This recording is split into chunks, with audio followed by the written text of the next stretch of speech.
Morning, Trainiacs. We're getting to be in the last little bits of getting ready for Half Ironman Puerto Rico, so that means that this is a project. That means that we start getting really specific with all the training. So got a big long 4K plus swim to do right now.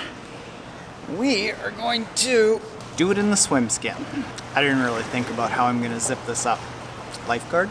But instead of talking about the suit today, I'm going to talk about specifically how strength training very much needs to change so that we can take all that strength that we've built and in the last month or so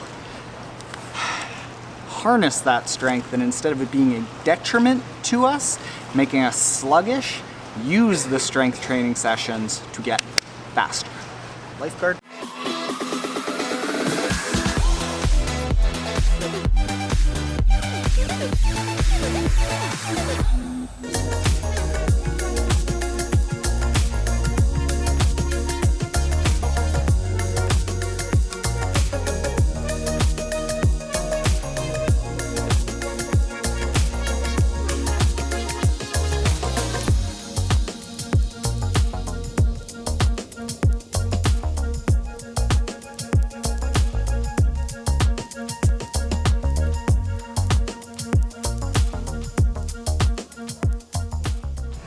Thank God that workout's done with me. That was the Tower 26 Mambo workout. The Mambo workout, you do 100 at 70%, 100 at 80%, 100 at 70%, 100 fast, and you keep repeating that, but the 80% goes from 100 to 200 to 300 to 400 to 500. It hurt. I should have joined the water walkers. Let's talk strength. Alright, so when I was in Boulder and I was doing all the audio files with Marinda Carfrey and Tim O'Donnell, Marinda, Rinny, we're on like made up name basis.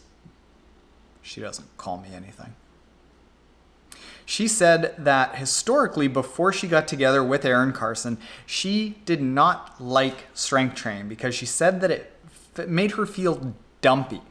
And what we started getting to when we were doing that audio file is it was traditional strength training that made her feel dumpy.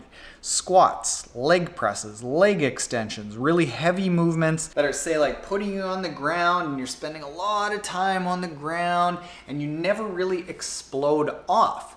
And here we are doing triathlons where every single running stride is a quick explosion off the ground. So we have to train our body to take all that strength, which is really beneficial, built with those more traditional strength movements, and we need to translate that into sport-specific strength. And one of the ways that we can do that is by changing the strength movements as we start getting closer to races. So 5 weeks out from Half Ironman Puerto Rico, and I'm now going to start focusing on these more body weight, more plyometric movements. And what I'm going to do is give you 5 of the movements that we've incorporated into the Team Trainiac workouts. Go check them out at teamtrainiac.com, and we're going to be shooting some of the demonstrations for them as I will explain why we do them. So this is the jumping around an X movement, and we do this to build a little bit of proprioception, body awareness, so that when we run, if we ever land on a different surface or when we start getting sloppy, we've kind of got awareness of where our foot is landing. So all you need to do is do this on a tiled floor. You can do this on really just something imaginary, but you pick something that's like an X and you make one line perpendicular, the other across.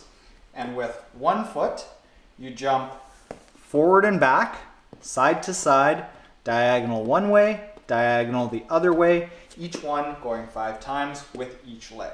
So I'll go ahead and do that. 1, 2, 3, 4, 5. And you can see that I haven't done this in a long time, so I'm all over the map. 1, 2, 3, 4, 5. 1, 2, 3, 4, 5. And 1, 2, 3, 4, 5. That was about as poorly demonstrated as I possibly could be. Do that on the other leg. 1, 2, 3, 4, 5. 1, 2, 3, 4, 5. 1, 2, 3, 4, 5. And 1, 2, 3, 4, 5. And that is jumping around X ways. This is a split leg box jump, and what we're doing here is really simulating a powerful movement that simulates running.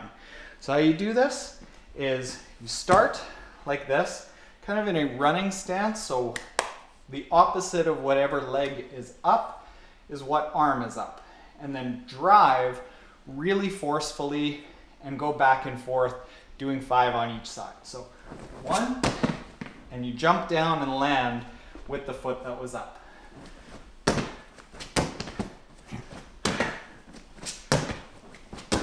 I am all over the map today.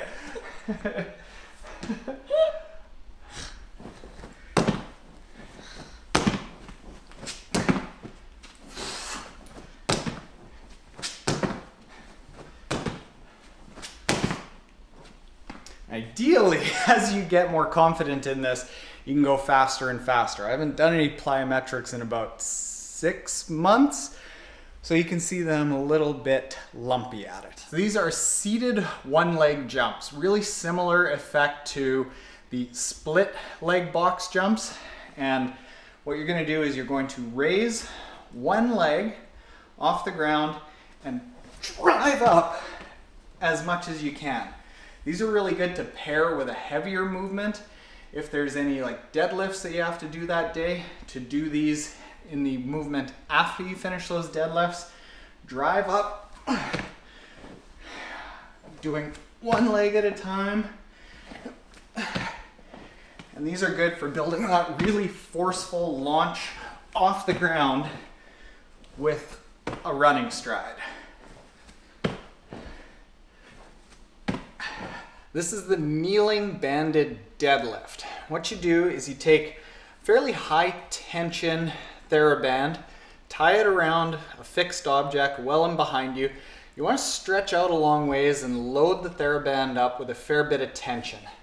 Kneel down, helps to have a towel or maybe a mat underneath you, and put your toes up so you get a little bit of a stretch and you're not really putting like strain on the front of your calves as you do this, or your shins. So get into a low position with your hands on your hips, drive up forcefully. And this is going to develop that good running form of leaning forward with your chest proud and your hips proud that we want to develop as we try to lean forward and land with our feet underneath us with good running stride form.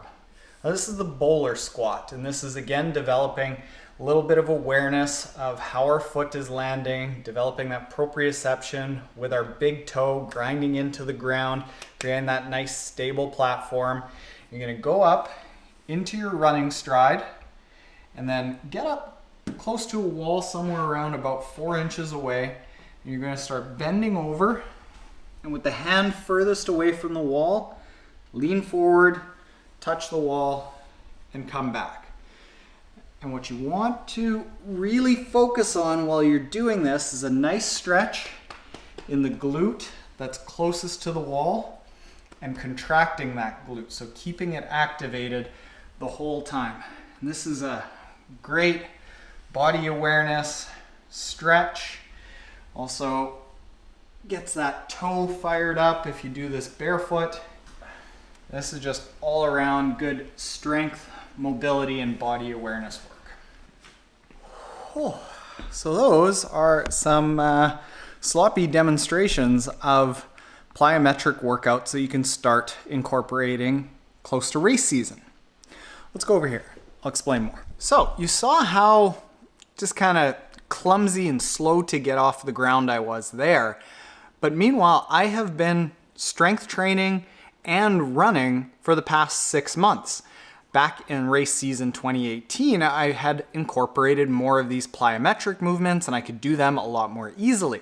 But this being the first time that I've done it this season, you saw just how kind of mushy on the ground I was and how not aware of my footwork I was. And if you think about it, every time we're running, we have to deal with that lack of body awareness and kind of springiness.